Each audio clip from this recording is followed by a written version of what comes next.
Nava Elimelech was the younger daughter of Makluf and Mazal Elimelech. She left her parents' house in Bat Yam on March 20th, 1982, to visit a friend's home, which was about 300 meters away. She left behind a note to her parents, which had the following message: "To Mom and Dad and the whole family, I'm going to Tali. Don't worry, I'll be back home. I love you very much." Her 19-year-old sister was the last person to see her alive.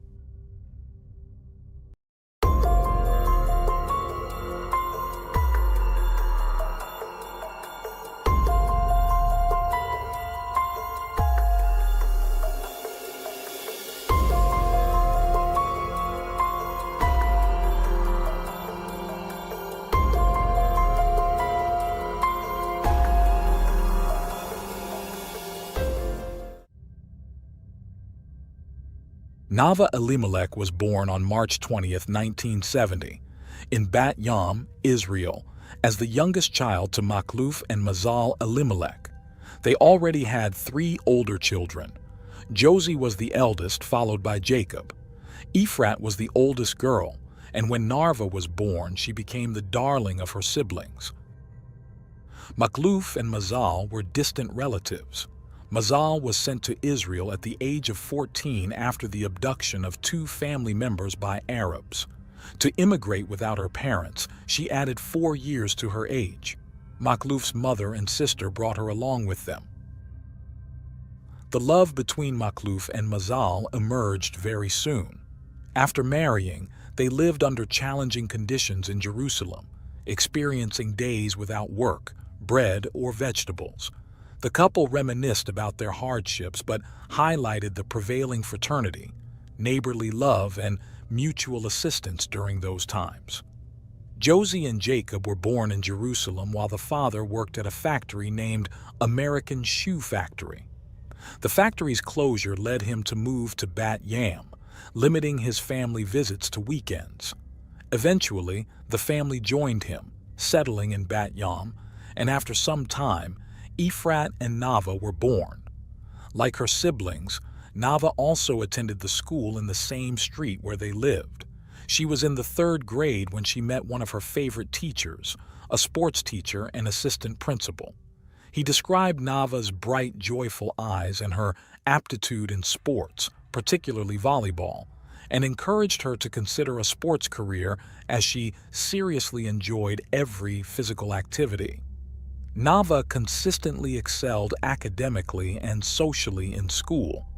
She was well regarded by her peers and teachers who described her as responsible, diligent, and excelling not just in sports but also in theoretical subjects. Another teacher called her a brilliant girl who was meticulous in writing and who decorated her notebooks beautifully. Nava was well behaved, informed her parents about her activities, and despite being at an age for mischief, was not adventurous. Nava and her siblings hailed from a loving and supportive family and reciprocated this support and trust by striving to be above-average students, endearing themselves to all their teachers. In the summer of 1981, Nava and her family spent time at a hotel in Eilat, where the then Israeli Prime Minister also arrived as part of his bustling 1981 electoral campaign. Nava's charismatic presence caught his attention, and he requested a photograph with her. Being the youngest in the family, her siblings were extremely caring and affectionate towards her. Her relatives described her as a joyful individual whose presence was strongly felt both within and outside the family home. On March 20th, 1982, a sunny Saturday, Nava's interaction with her parents was perfectly normal. Breaking his routine, Jacob, her older brother who was already married, unlike every Shabbat, chose to stay with his wife instead of visiting his parents. By noon, the married couple retired to their bedroom. Nava went out. She left behind a note for her parents which had the following message: "To Mom and Dad and the whole family, I'm going to Tali. Don't worry, I'll be back home. I love you very much. Nava." Nava was deeply rooted in her Jewish traditions and family.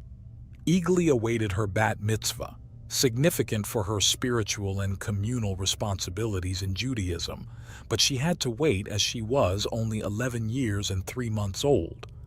That Saturday, dressed in red trousers and a matching shirt, Nava was seen by her sister, Efrat, who was across the street with friends. Shortly afterward, Efrat thought she heard Nava calling out but saw nothing when she turned around. Upon reaching home, Efrat informed her mother that Nava was meeting Tali. However, concern rose when Tali called, stating Nava hadn't arrived. Alarmed, the parents immediately reported Nava's disappearance to the police, who initiated investigations that night. In the subsequent days, the police and volunteers extensively searched the region, distributing Nava's photographs, using dogs to trace a scent in nearby dunes, and interrogating neighbors. 10 days post-disappearance, unsettling developments emerged. Some reports claimed a bag containing part of a leg from a young body was found on a beach in northern Tel Aviv and was quickly identified as Nava's. Further body parts surfaced on the shores in the following days, riveting the nation with the gruesome details of the case. Contrary to other versions, it was indicated that 10 days after her disappearance, some individuals discovered Nava's head wrapped in plastic, with other plastic-wrapped body parts found on Tel Barouk Beach. It's indisputable that upon submitting the remains for forensic examination, a pathologist who meticulously analyzed the body parts concluded that Nava had been murdered on the day she went missing. The Central Police Unit of Tel Aviv took charge of the investigation, but not a single clue was uncovered. Lifeguards, boat owners, and regular beach visitors were questioned, yet none had seen a man carrying suspicious bags in the area.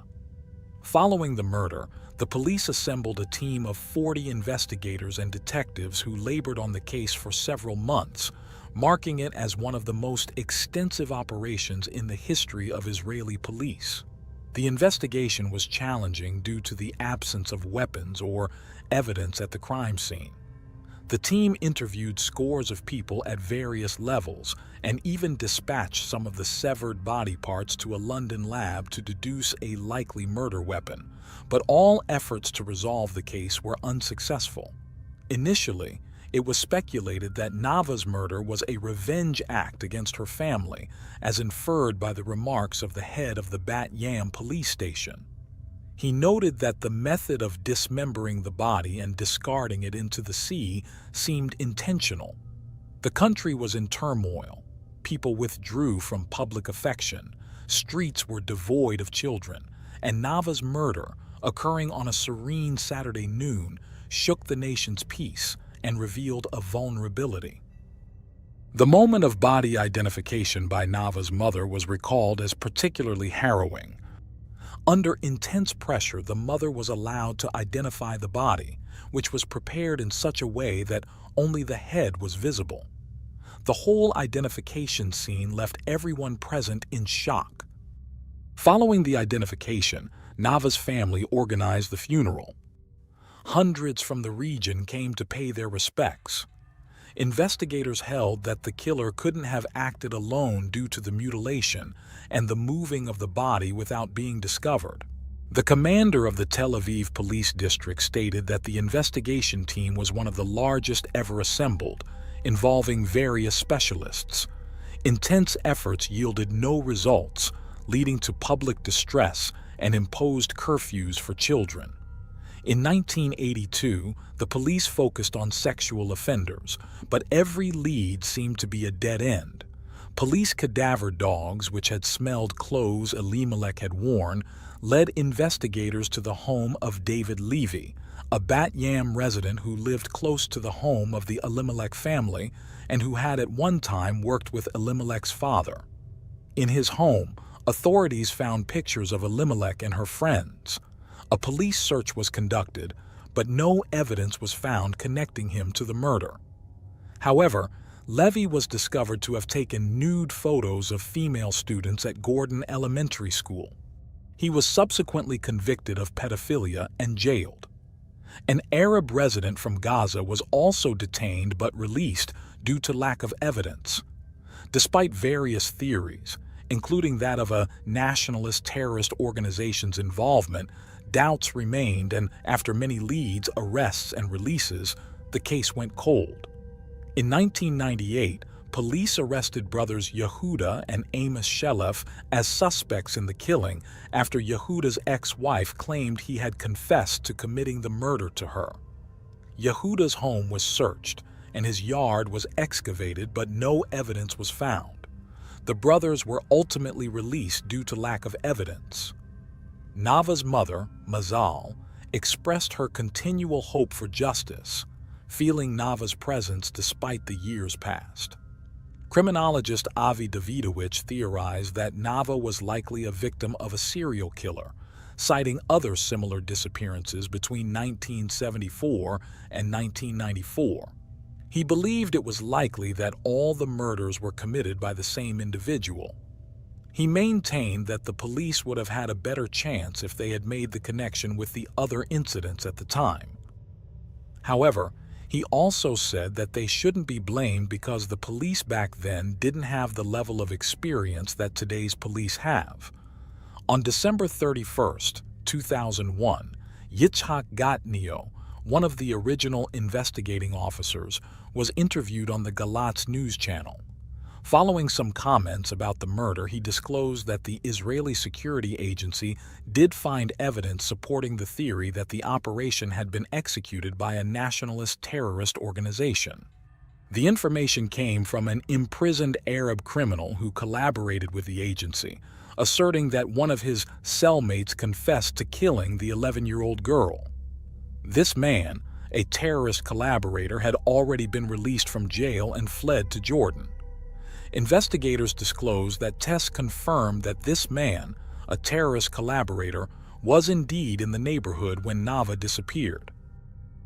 He wasn't investigated at that time, and as far as Yitzhak knew, the man had died in Jordan.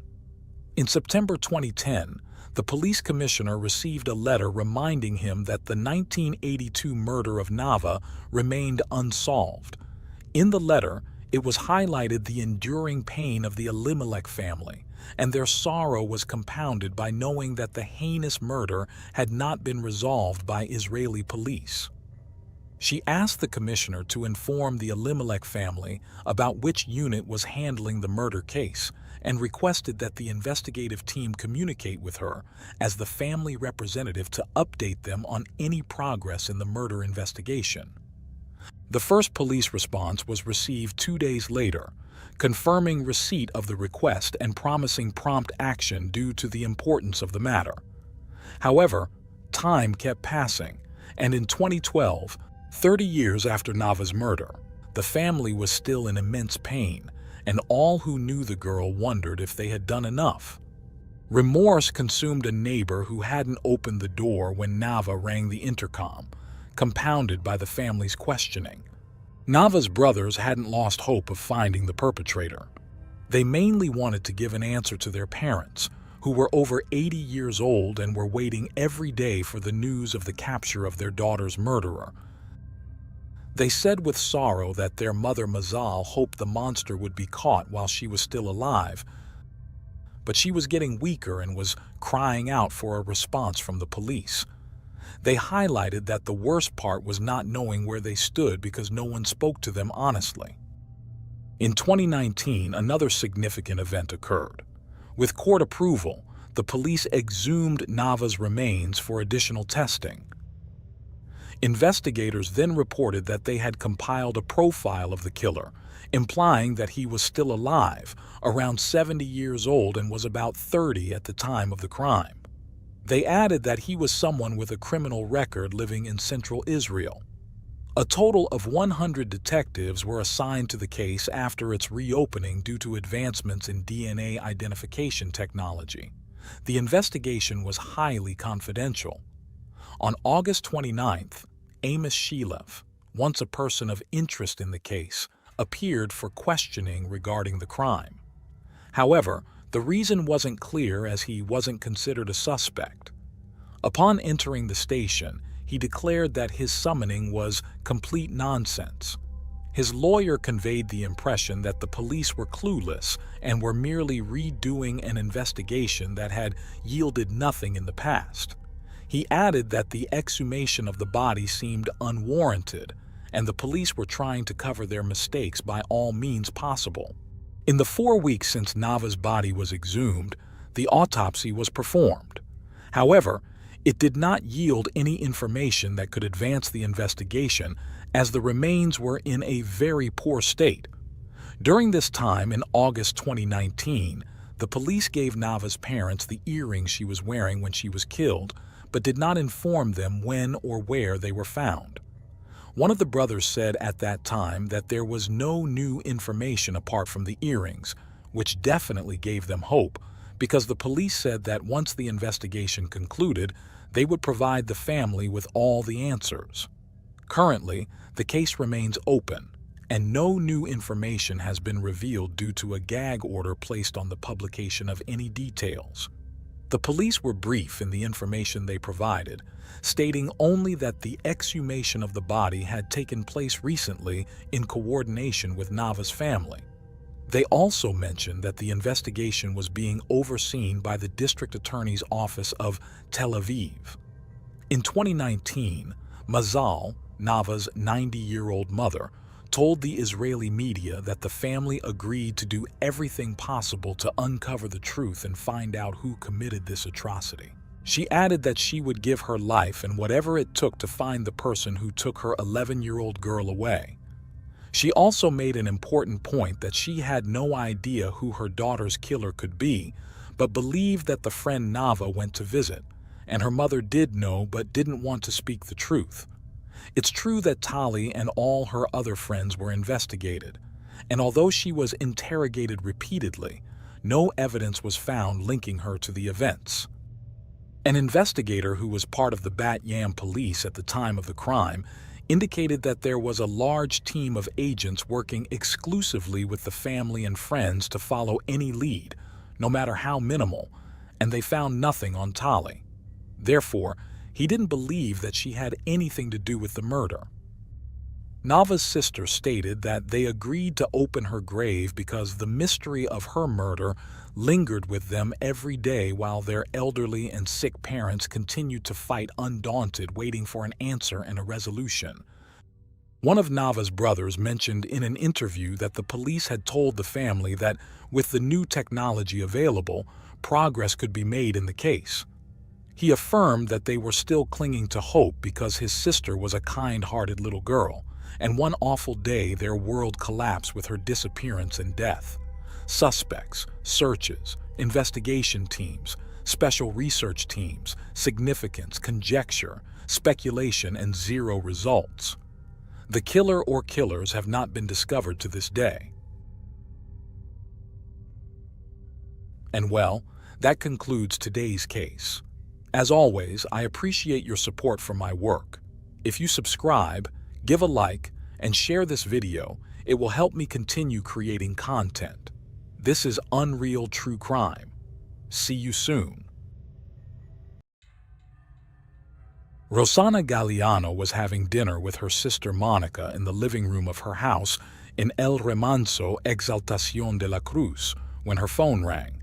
It was her husband, Jose Arce, calling to say he was running late to pick up their sons, Geronimo and Nehuen, ages 4 and 3. Rossana answered the call, but, struggling to hear, stepped out into the garden to talk.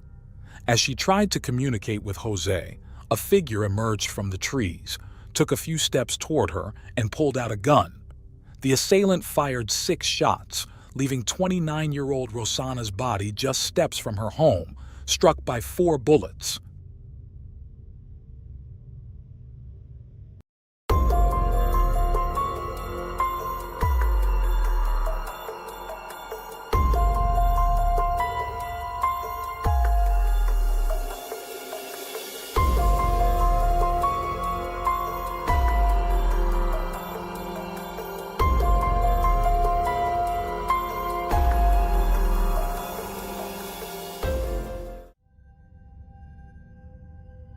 Rosana Galeano was born in the late 1970s in Buenos Aires, Argentina.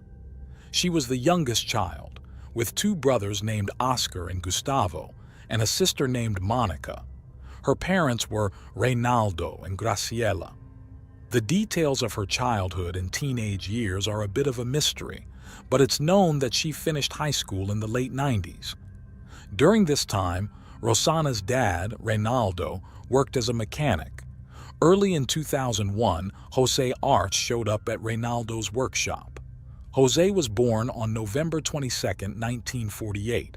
He had lived abroad for over 30 years, in places like Greece and the United States, where he even spent 4 years in prison for drug trafficking.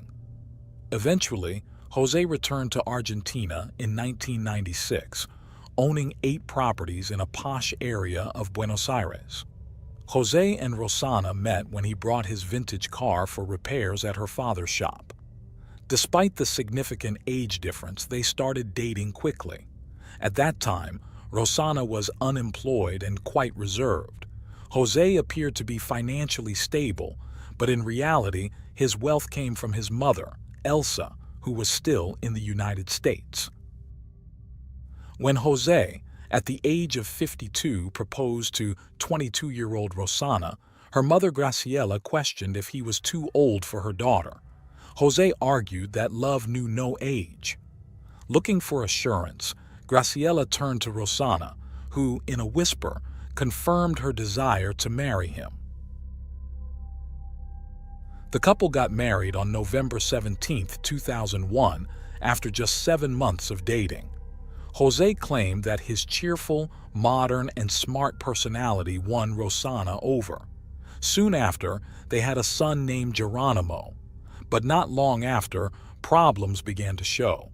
Jose was a controlling and jealous man who often belittled Rosana and her family. This abuse eventually became physical, leaving Rosana feeling trapped and fearful. Jose's intimidating presence, reinforced by owning 2 guns, ensured he kept control, a situation that Rosana's family was painfully aware of.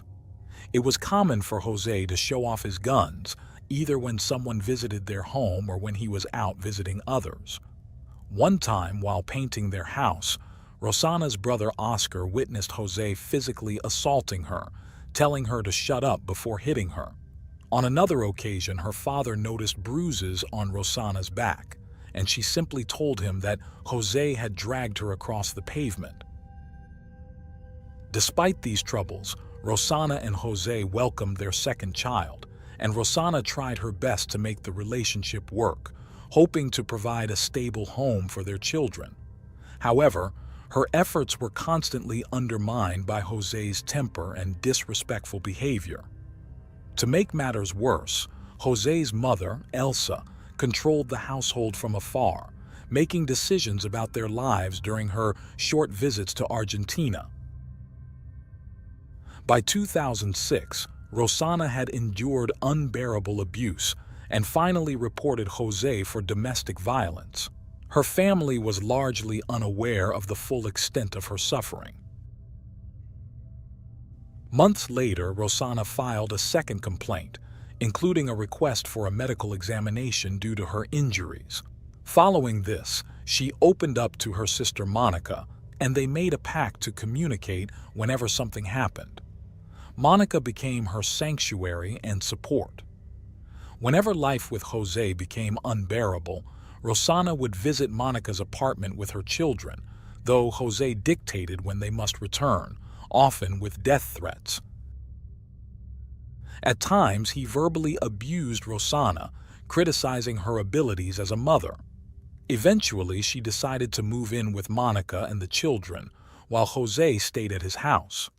After some time, Rosana filed another complaint and sought a divorce, resulting in a restraining order against Jose. They only met at a neutral property in El Remanso, Exaltación de la Cruz, for child visitation, as arranged by the court. It was there that Rosana shared the extent of her ordeal with the gardener. Daniel Gonzalez, who lived nearby, was married and had a daughter. Rumors suggested a secret romance between Rosanna and Daniel, but this was never confirmed. Jose's threats continued, and Rosanna even played a voicemail for her brother Oscar in which Jose talked about killing her.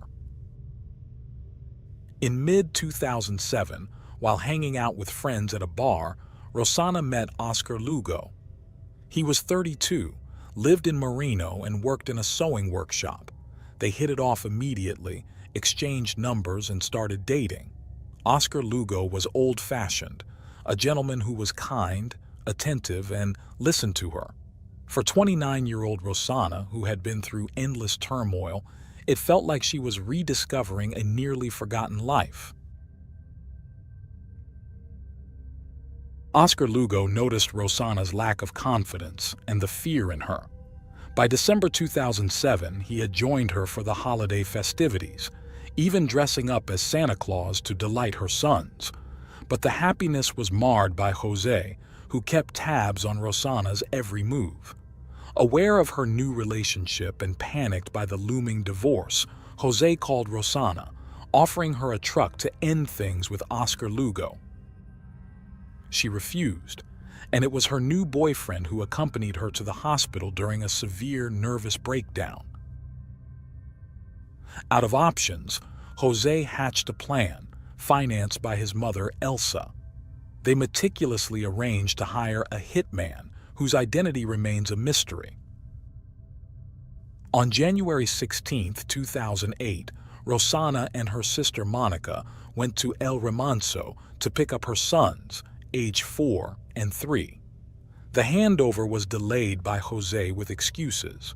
At 9:15 p.m., Jose called, claiming Geronimo had a fever and he would take him to the hospital and return him the next day. However, Rosanna insisted on having the children back to care for Geronimo herself. The call was brief, and then she went inside. Around 9:53 p.m., Rosanna texted Oscar Lugo with a casual message about their plans for the next day. At 10 p.m., Rosanna and Monica sat down for dinner. At 10:50 p.m., Jose called again, and this conversation turned into a deadly trap. Rosanna went out to the garden for better reception, where a shadowy figure emerged from behind the trees and shot her 4 times with a .45 caliber gun. Hearing the shots, Monica screamed, saw Rosanna stagger and collapse. Frantic, Monica tried calling 911 without success, then asked her boyfriend to alert the police. Meanwhile, Oscar Lugo, unaware of the events, tried contacting Rosanna at 11 p.m. and failing that, tried to reach Monica but got no response. Police investigations revealed that the shooter had entered from an adjacent vacant lot. A witness saw someone fleeing through a gap in the fence but couldn't provide a clear description due to the darkness. That night, Jose was questioned and appeared shocked. After requesting a lawyer, he let the lawyer handle the proceedings and left.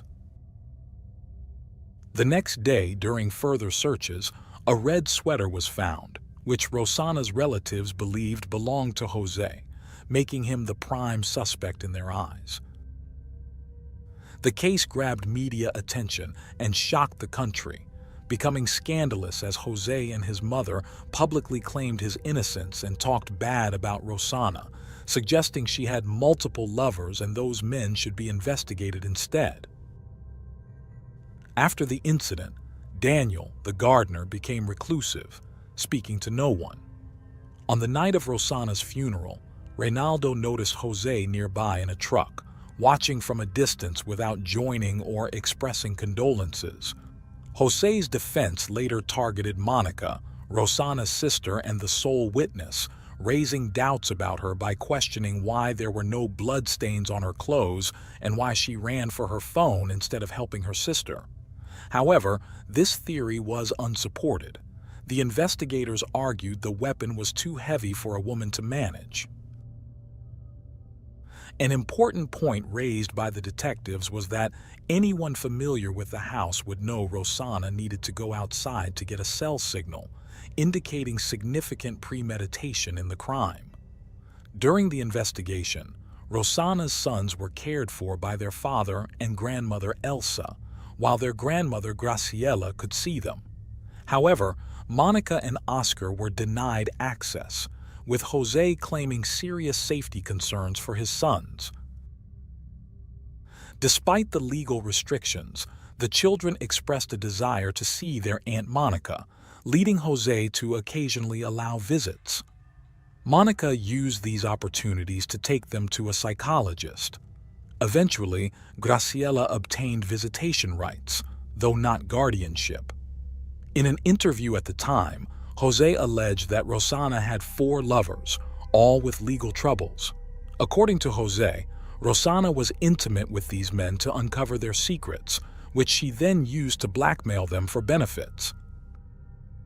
Meanwhile, after receiving threats, Oscar was made a protected witness in his sister's case, requiring him to wear a tracking bracelet and being assigned police protection.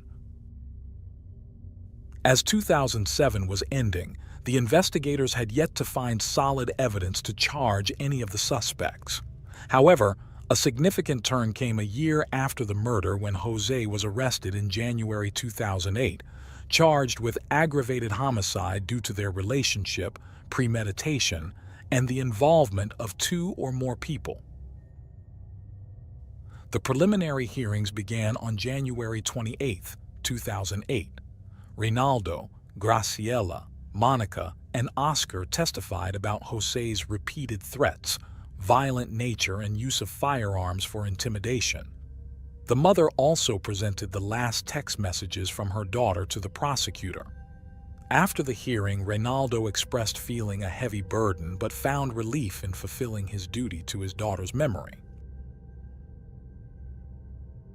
The next day, Oscar Lugo, Rosanna's former boyfriend, testified against Jose, describing him similarly to the family's view.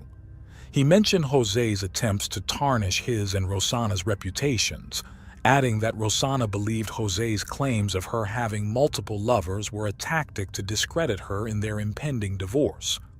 Jose's lawyer downplayed the allegations of Jose's emotional instability and aggression, suggesting they were echoing Rosanna's narrative. On February 7, 2008, a 12-hour investigative session took place, with Jose's mother traveling from the United States for her turn to testify. Meanwhile, a new search at El Remanso yielded no new evidence. By then, Rosanna's family suspected her mother-in-law's involvement in the plot. As a result, Reynaldo and Graciela's lawyer considered requesting her arrest. In defense, Jose and his mother's lawyer argued that Jose's mother had stated in her testimony that she bought houses for her grandchildren, believing the divorce settlement would not harm them. It was also added that it was untrue that Jose's mother and Rosanna had a bad relationship. The media continued to debate the circumstances of Rosanna's death and the notion that Jose orchestrated the murder, hinting at another perpetrator. Despite the suspicions, Jose was released on bail and took care of his children. Later, the court deemed the police protection for Oscar, Rosanna's brother who worked as a taxi driver, unnecessary. On the early morning of July 5, 2008, Oscar was attacked by 2 armed men. They beat and threatened him for an hour before abandoning him in a vacant lot, where he was found thanks to his protective witness tracking bracelet. Though not severely injured, he was deeply shaken. Amidst the grief of losing Rosanna and the ongoing custody battle, the family faced renewed fear, a fear that was palpable and justified. With no one convicted and ongoing threats, the demand for justice grew more urgent, yet the judicial system's slow pace was disheartening. Years passed, and by 2012, the trial and custody dispute dragged on. 4 years after the attack, Oscar used his visitation rights to take his nephews to play soccer, sharing a memorable hug with the 6- and 7-year-old boys. In April 2013, the oral trial started. Jose maintained his innocence. In May, proceedings were delayed when Jose suffered a stroke, pushing the final verdict to November 2013. The judges found that the murder was meticulously planned, resembling organized crime. Jose and Elsa were implicated in choosing the time and place for the attack, knowing that a phone call would lure Rosanna outside, making her vulnerable. The court found financial motives behind the murder, as Jose did not want to split the marital assets. Jose and Elsa were sentenced to life imprisonment. The conviction was upheld by the higher court, highlighting Jose's threats, the domestic violence endured by Rosanna, and the dominant influence of his mother. The actual shooters were never identified. In 2015, Jose and Elsa received house arrest, Jose due to his health and Elsa due to her age, allowing the kids to live with them again. The media continued to cover the children's story for years, during which time Monica and Graciela had no contact with them. The boys shuffled between homes known to their father but strangers to Rosanna's family. In the second week of January 2017, the court allowed the children to spend a weekend with their maternal grandparents for the first time. The Galliano family prepared their home with fresh paint, a thorough cleaning, and decorations. They hung balloons and made a colorful welcome sign. Graciela prepared their favorite dish. That weekend, the Galliano home was filled with joy as the boys played soccer, video games, and even asked to sleep in their grandmother's bed, whom they hadn't seen in over 2 years. On November 24, 2018, Jose died after another stroke. The event was another blow for the children, who attended their father's funeral. During the funeral, they expressed their concern about their future with their Aunt Monica. She assured them with calmness and love, promising to support whatever they decided. They chose to live with Monica, who then had to confront Elsa to communicate the boys' decision. Through these and many other instances, it was clear that Monica always acted in alignment with her nephew's wishes, whether they wanted to talk or preferred silence. Monica's primary goal was to provide stability and comfort for the boys. In March 2019, Geronimo chose not to change schools since he was close to his friends and had 2 years left there, so he went back to live with his grandmother Elsa. Meanwhile, Monica sought custody of the other kid. Things seemed to be stabilizing, but in the last week of November 2019, 87-year-old Elsa was moved from her home to the hospital, where she passed away on November 30th. The following month, Monica was granted custody of Nahuen. By year's end, Geronimo moved in with a friend of his grandmother. Both brothers continued to need psychological support to process their experiences, with Geronimo struggling with depression. Their psychologist noted the overwhelming succession of events they faced. In March 2020, just before pandemic restrictions started, the person Geronimo was living with passed away, leading him to seek refuge with his Aunt Monica until October 2020. Upon turning 18, Geronimo rented a small apartment and lived independently, supported by income from his inherited properties. Monica began legal proceedings to secure their inheritance, fearing they might be deprived of their assets. Nahuen, meanwhile, showed emotional stability thanks to the support he received, and was encouraged to return to therapy whenever needed. And so, dear viewers, this concludes today's episode of Unreal True Crime. Don't forget to subscribe and like if you appreciate my work. Good night and see you in the next crime story.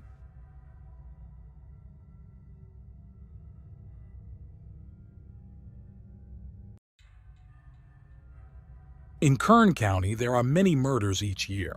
But the murder of Yvette Pena in a Bakersfield motel caught the public's eye and became especially infamous.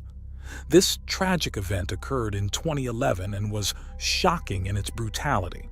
What made this case even more remarkable was the individual who confessed to the crime, a merciless man covered in tattoos. His chilling demeanor and the gruesome details of the murder captivated and horrified the community.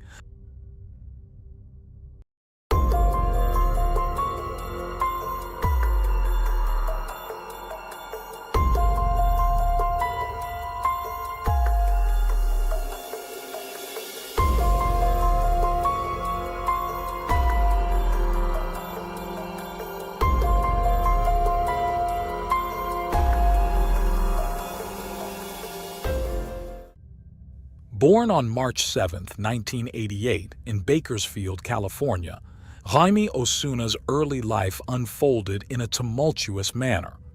His mother, Michelle, was just 19 years old at the time, while little is known about his father except that he was 21, rebellious, and undisciplined. Jaime's father displayed abusive tendencies toward Michelle from the start, even resorting to kicking her in the stomach while she was pregnant with Jaime. This cruel act left lasting harm on Jaime, even before he took his first breath. Some speculate that this incident may have contributed to Jaime's ear malformation and potentially impacted his brain development.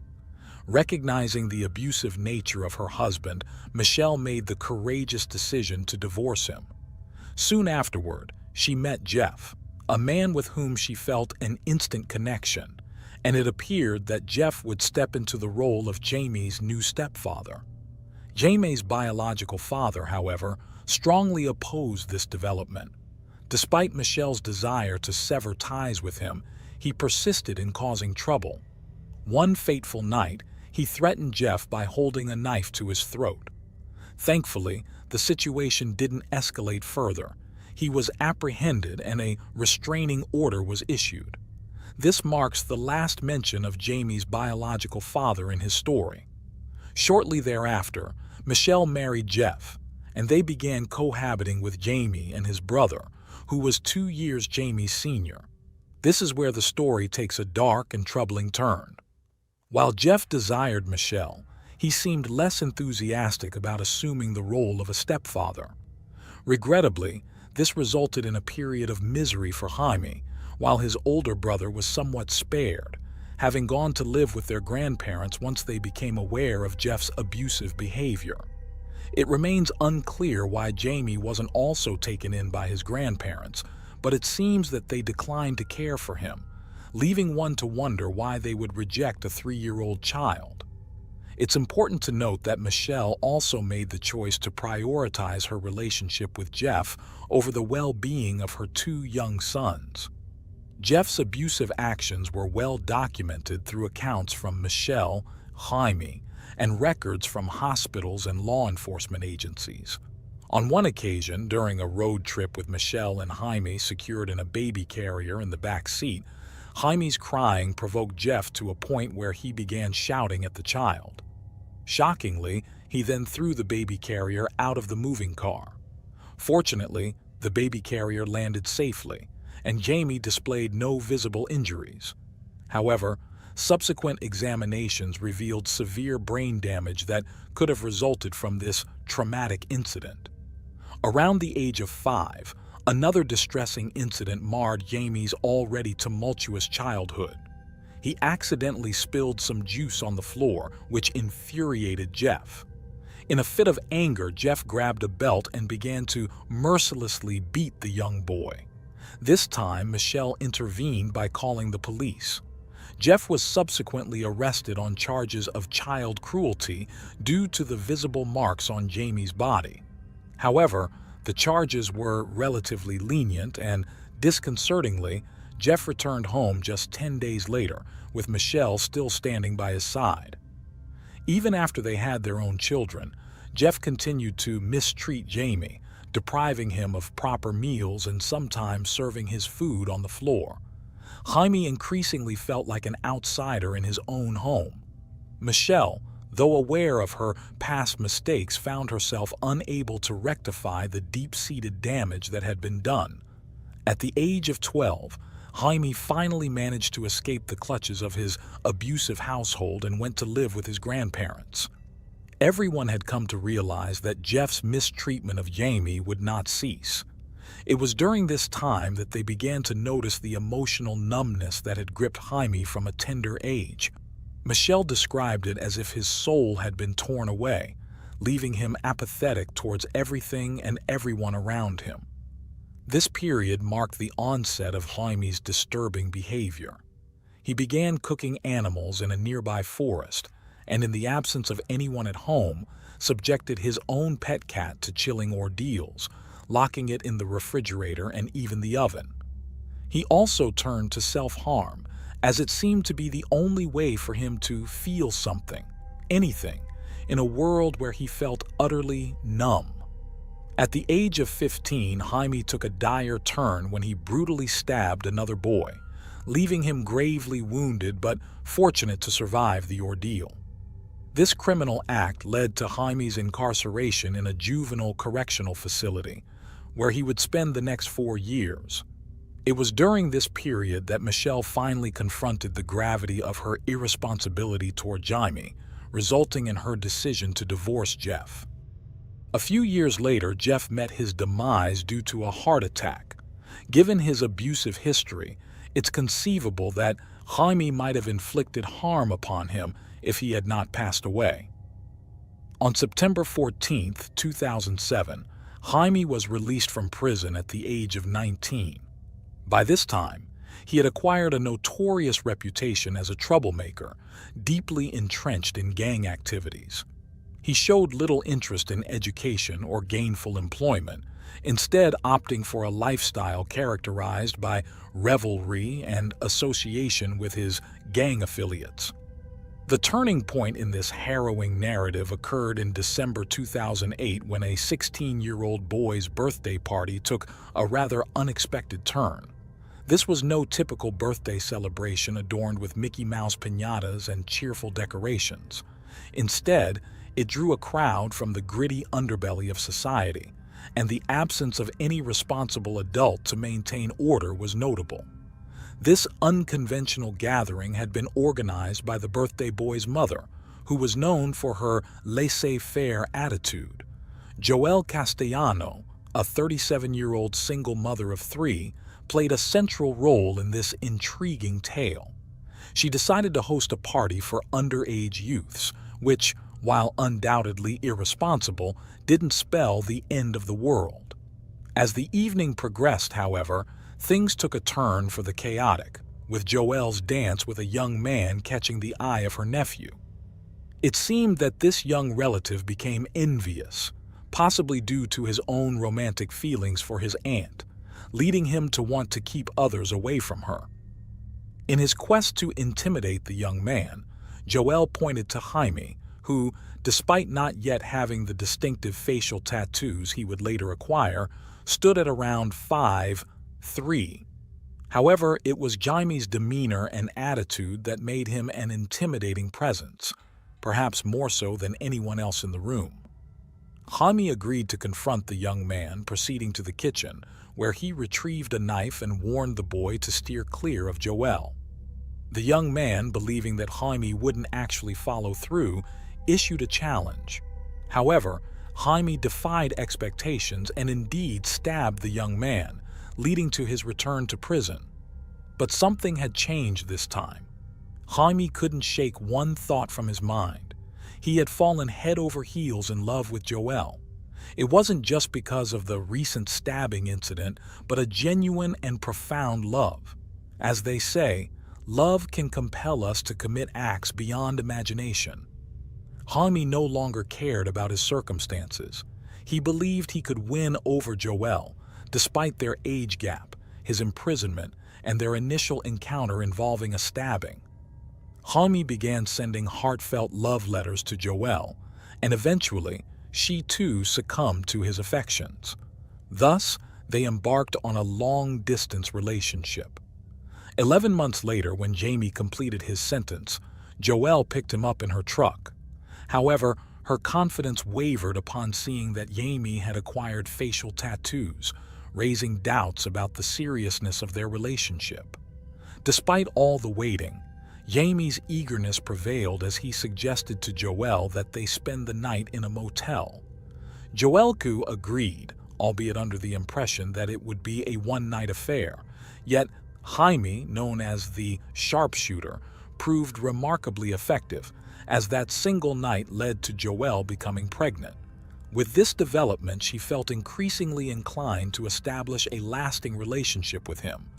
A mere 3 months later, they sealed their commitment in marriage. Jaime made solemn promises to Joelle, assuring her that he understood the hardships of growing up in a fractured family and vowing to be a devoted father and husband. However, even before their child came into the picture, he exhibited abusive behavior towards Joelle. It's at this point in the story that he began to adopt characteristics reminiscent of the Joker, not to sensationalize the narrative, but because there is a noticeable parallel. His abuse towards Joelle wasn't solely physical. It had a strong psychological element, perhaps driven by the belief that this form of harm could be even more devastating. An example of this occurred during one heated argument when things spiraled out of control. Jaime seized the ashes of Joelle's deceased mother from a vase and fled with them. He was keenly aware that Joelle had not yet come to terms with her mother's passing, and this act prompted her to call the police. Jamie was arrested, but the ashes were never recovered. This unfortunate incident resulted in Jamie being sent back to prison, causing him to miss the birth of his child. Upon his release, Joelle granted him another chance, hoping that, with the child's arrival, Jamie would take on the role of a responsible father. Unfortunately, this turned out to be a futile endeavor. Shortly thereafter, Jaime shifted his focus from physical harm to inflicting emotional distress on Joelle. She did something that greatly disturbed individuals like him who craved attention. She ignored him completely. Regardless of what he said or did, it no longer affected her. One day, in an attempt to provoke a reaction from Joelle, Jaime pushed her 7-year-old son off the bed, all while keeping his gaze fixed on her. His tactics proved successful. She became visibly upset and fetched a knife from the kitchen. In a stern tone, she warned him, "Mess with me, but never with my kids." At that moment, Jaime's face betrayed his surprise and fear. He hadn't anticipated such a response. Frightened, he reached out to his gang to extricate him from the situation. While outside the house, Jaime turned to methamphetamines, which explains his current aged appearance, making him resemble a 60-year-old man. Now that he no longer officially resided with Joelle, he commenced stalking her from outside her home. Joelle called the police, leading to Jamie's arrest and a 7-month prison sentence for violating his parole. However, within a week of his release, he resumed his harassment of Joelle. She would spot him outside her window, his gaze unwavering, and he would make menacing phone calls, threatening her and her children. Joelle contacted the police once again, but upon their arrival they failed to locate Jamie. Days passed with no trace of him. Then, on November 8, 2011, Joelle received a chilling call from Jamie, in which he uttered the sinister words, "Check the news. I just killed a woman at the Morocco Motel." Naturally, Joel's immediate response was to contact the police. However, they didn't take her seriously. What transpired next is where the story takes an eerie turn, as it was 5 days after this call that a motel employee discovered a gruesome crime scene in one of the motel's rooms. The victim was a 37-year-old woman named Yvette, a mother of 6. Details are scarce, but it appears to have been an exceedingly horrific crime scene. Investigators, who deemed it one of the most disturbing cases in their careers, found evidence of 2 knives and scissors used in the slow and torturous manner of death. Jaime, it seemed, harbored a sadistic streak. You might wonder how I have access to these gruesome details. Well, This wouldn't be his solitary murder, nor the most heinous. Even more chilling is the absence of any apparent motive for targeting this woman, strongly suggesting that she became a victim solely because of her resemblance to Joelle. Jaime would ultimately face arrest, trial, and sentencing for this horrifying murder. While incarcerated, Jaime took disturbing actions to further torment Joelle. He would occasionally contact Child Protective Services in an attempt to have her custody of her children revoked, knowing that this would inflict the most pain on her. He even went to the extent of trying to hire a hitman to eliminate her. However, because he communicated these intentions through letters, the police intercepted them before they could reach their intended recipient. These actions only added layers to the mask he wore, a facade he maintained to feel something, a desperate attempt to fill the void he had experienced as a child. The trial for the murder of Yvette dragged on for 5 years, during which Jaime displayed no remorse whenever he appeared in court. He would even wave and laugh at the victim's family. This extended trial was a result of Jaime's refusal to confess. It's worth noting that he managed to prolong the trial for more than half a decade by remaining silent. However, on March 24, 2017, just 3 days before the final trial, where the verdict was still uncertain, a news channel offered him an interview. They aimed to capitalize on his striking appearance to generate clicks and had planned to ask him challenging questions to elicit a confession. To everyone's astonishment, they didn't need to ask any questions because Jaime confessed to the murder of Yvette right at the start of the interview. It's evident that he did this to gain notoriety, as there is no doubt that he deliberately presented himself as a villain in the news. What corroborates this is his confession to 2 more murders, one at the age of 13 and the other at 19. The police initiated a search for the supposed victims based on Jaime's descriptions, since he hadn't provided any names. Given that he had spent his entire life in Bakersfield, the margin for error was minimal. However, the database did not yield any records of missing persons or unsolved murders that could be attributed to him. Therefore, it's highly likely that these claims are exaggerated. With all these confessions, Jaime was undoubtedly found guilty 3 days later. However, he did not receive the death penalty because of his confession on the day of the trial, which had caused a 5-year delay and wasted time and resources. Still, what remains perplexing to everyone is what happened next. Upon entering prison, he exhibited increasingly erratic behavior. He painted the walls of his cell with his own blood. On one fateful evening, he was placed in a cell with a man he harbored animosity towards, and he mercilessly stabbed him multiple times using a knife. He even inflicted a deep facial wound, requiring the victim to undergo 67 stitches. Jaime went so far as to request photographs of his victims as trophies, further underscoring the disturbing nature of his actions. He had earned a reputation as an inmate too dangerous to share a cell with anyone, but in a bewildering and illogical turn of events in March 2019, Jaime found himself with his first-ever cellmate, a 44-year-old man named Luis Romero. In 1992, at the tender age of 17, Luis, originally from Guatemala, had joined a gang in the United States and had taken someone's life during a confrontation with rival gang members. He had been sentenced to 27 years in prison and was on the verge of completing his sentence. However, in a confounding and irrational twist of fate, he was assigned to the same cell as Jaime, who had committed a more gruesome crime. Jaime was well aware of the extent of his own actions, having just committed them, boasting a lengthy history of criminal deeds. Moreover, he had been denied cellmates in the past because of the perceived danger he posed. Luis was merely 3 weeks away from regaining his freedom.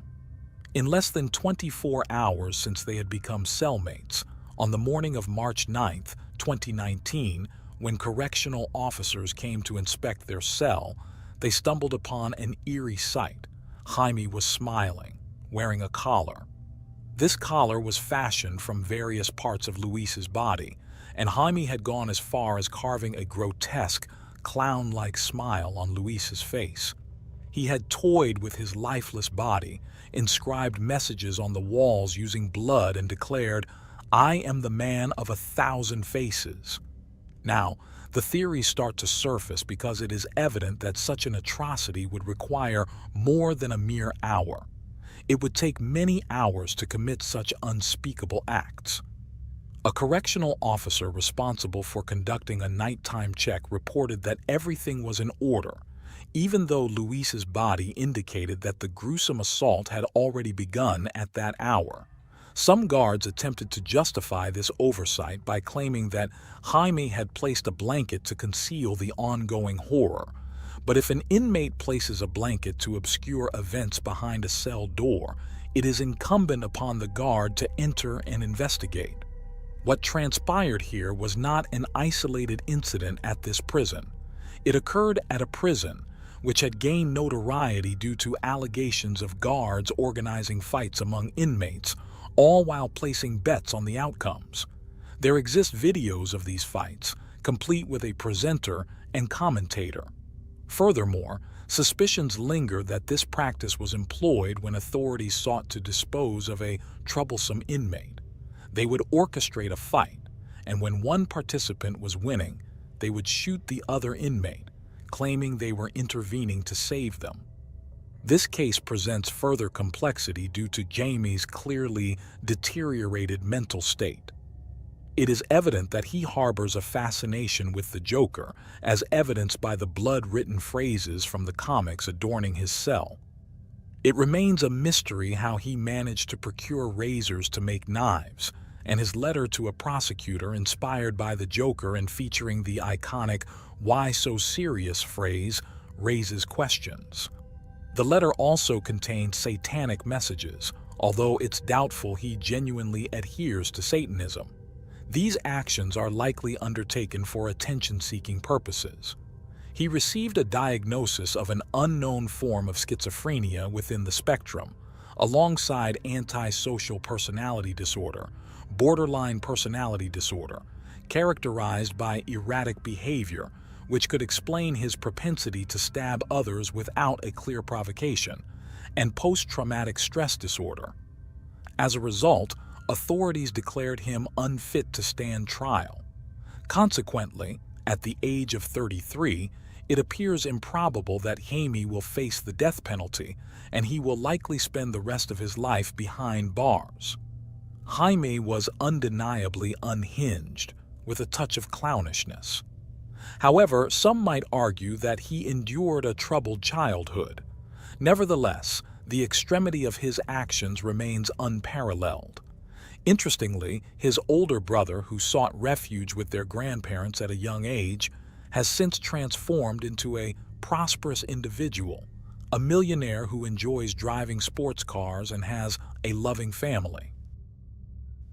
You've just witnessed another unreal true crime. Lock in your support by subscribing and turning on notifications. Your insight could open the next story. Have a good day.